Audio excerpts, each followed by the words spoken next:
لیکن اب ہم طے کر چکے ہیں کہ ہم نکلیں گے آپ اس جگہ سے جہاں ہم کنونشن کریں گے قانون کے مطابق. قسمن کہتے ہیں کہ لاشیں اٹھاؤ گے ہمارے، لیکن ہم آپ سے بھاگیں گے نہیں، ہم ہتھیار نہیں ڈالیں گے. یہ ملک ہمارا ہے، آپ سے کہیں زیادہ ہم نے اس ملک کے لیے قربانیاں دی ہیں.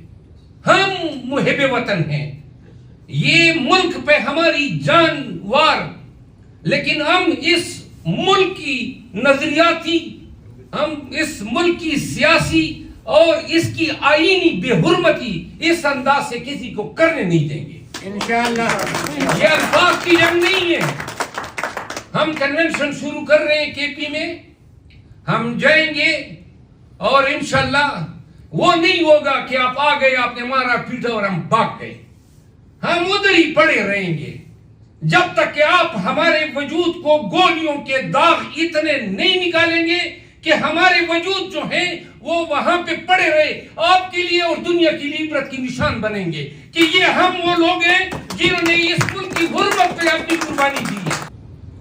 کیونکہ ہم بڑے غیر محفوظ ہیں، جن کے آگے جا کے فریاد کرنا ہوتا ہے کہ جی میں انڈر تھریٹ ہوں یا میری لائف کو خطرہ ہے، وہی لوگ یہ کر رہے ہیں.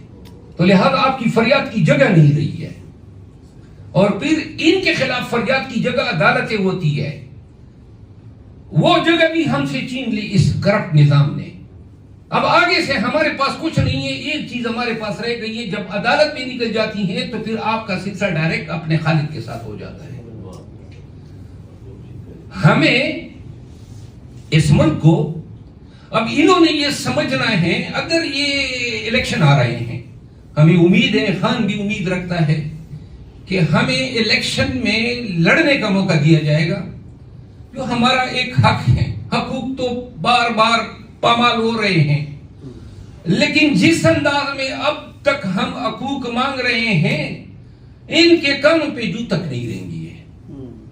الٹا آپ کا جو ہمارا حق ہے اسمبلی کا، باہر نکلنے کا، جلسہ کرنے کا، کنونشن کرنے کا، سیاسی اپنی وابستگی بتانے کا، جلسہ کرنے کا، جھنڈا جو ہے وہ لہرانے کا، وہ سارے حقوق ہمارے، صرف ہمارے، باقی سب پارٹیوں کو حاصل ہے. اگر آپ آج اس پہ کمپرومائز کر گئے، 2-3 مہینے کے بعد آپ کے الیکشن ہے، کہاں آپ کمپین کرتے پھریں گے؟ کون آپ کو کرنے دے گا؟ کون آپ کو جھنڈا باہر لے جانے کی اجازت دے گا؟ نہیں دے رہے ہیں. تو پھر اس قوم کو اب ہمت کرنی چاہیے. کیوں کر ہم سر جھکائیں؟ آپ کے مار پیٹ سے، آپ کے ڈنڈے کی وجہ سے، آپ کے ٹیئر گیس کی وجہ سے، آپ کی شیلنگ کی وجہ سے.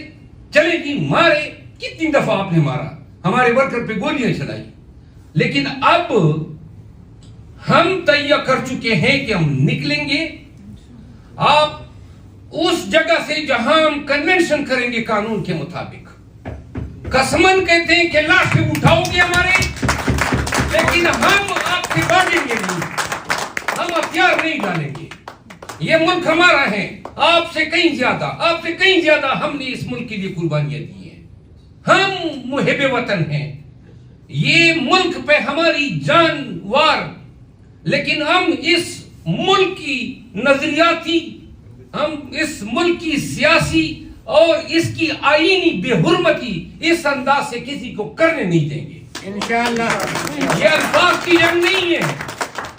ہم کنونشن شروع کر رہے ہیں کے پی میں، ہم جائیں گے اور انشاءاللہ وہ نہیں ہوگا کہ آپ آ گئے، آپ نے مارا پیٹا اور ہم بھاگ گئے. ہم ادھر ہی پڑے رہیں گے جب تک کہ آپ ہمارے وجود کو گولیوں کے داغ اتنے نہیں نکالیں گے کہ ہمارے وجود جو ہیں وہ وہاں پہ پڑے رہے، آپ کے لیے اور دنیا کے لیے عبرت کی نشان بنیں گے کہ یہ ہم وہ لوگ ہیں جنہوں نے اس ملک کی غربت پہ اپنی قربانی دی ہے، اور ہم دیتے رہیں گے. اور یہی انشاءاللہ قربانی ہوگی ہماری کہ جب ہمارے خون سے انشاءاللہ پاکستان کی نئی جمہوری تاریخ لکھی جائے گی. کوئی انہوں نے میرے پاکستان کے آتے ہوئے میرے اس حق پہ کہ میں کنونشن کا حق رکھتا ہوں، مجھ پہ بغاوت کا مقدمہ دائر کیا. میں جاز میں تھا، اور بھائی وہ وقت گزر گیا کہ تمہارے بغاوت کے اور تمہارے غدار کہنے سے اور تمہارے یہ گھٹیا الزام لگانے سے لوگ ڈرا کرتے تھے.